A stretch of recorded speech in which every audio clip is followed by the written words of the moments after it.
व्रत को स्त्री पुरुष दोनों कर सकते हैं।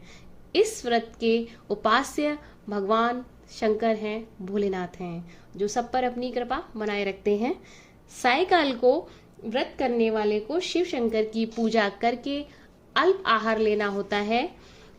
कृष्ण पक्ष का शनि प्रदोष व्रत विशेष पुण्यदायी होता है और शंकर जी का दिन सोमवार है, तो सोमवार को पड़ने वाला प्रदोष व्रत सौम्य प्रदोष व्रत कहलाता है। आइए अब प्रदोष व्रत की कथा सुनते हैं। पूर्व काल में एक ब्राह्मणी अपने पति की मृत्यु होने के पश्चात निराधार होकर भिक्षा मांगने लग गई।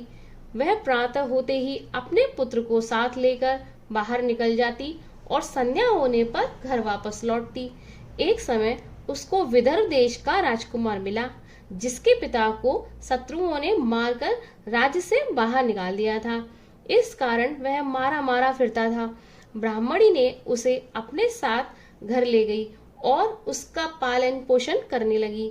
एक दिन उन दोनों बालकों ने वन में खेलते खेलते गंधर्व कन्याओं को देखा।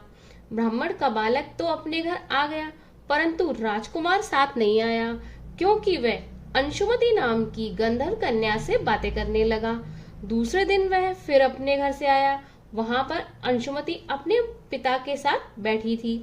उधर ब्राह्मणी ऋषियों की आज्ञा से प्रदोष का व्रत कर रही थी। कुछ दिन पश्चात अंशुमति के माता पिता ने राजकुमार से कहा कि तुम विदर्भ देश के राजकुमार धर्मगुप्त हो। हम श्री शंकर जी की आज्ञा से अपनी पुत्री अंशुमति का विवाह तुम्हारे साथ कर देते हैं। फिर राजकुमार का विवाह अंशुमति के साथ हो गया और बाद में राजकुमार ने गंधर्व राज की सेना की सहायता से विदर्भ देश पर अधिकार कर लिया और ब्राह्मण के पुत्र को अपना मंत्री बना लिया। यह सब ब्राह्मणी के प्रदोष के व्रत के फल के कारण ही था। बस उसी समय से यह प्रदोष व्रत संसार में प्रतिष्ठित हो गया। जय शिव शंभू। अगर आपको मेरी वीडियो अच्छी लगी हो तो प्लीज लाइक शेयर सब्सक्राइब पवित्र ज्ञान वाणी।